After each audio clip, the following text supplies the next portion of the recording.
नमस्कार विद्यार्थी मित्रांनो, आजच्या व्हिडिओमध्ये आपण पाहणार आहोत समीकरण म्हणजे इक्वेशन. दिलेलं समीकरण असतं ते कसं सोडवायचं ते आता आपण पाहणार आहोत. तुमच्या पुढे हे इक्वेशन दिलेलं आहे ते आपण आता सॉल्व्ह करणार आहोत.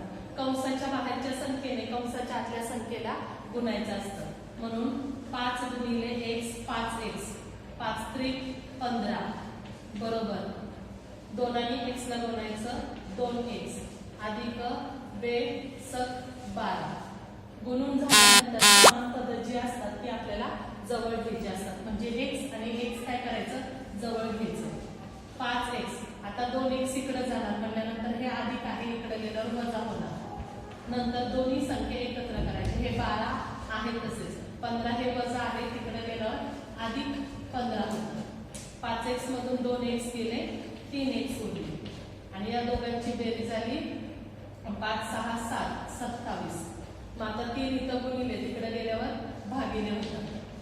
27 भागिले 3 मग x बरोबर 9. 3 9 27. अशा पद्धतीने आपण इक्वेशन ही गणित सोडवू शकतो. धन्यवाद.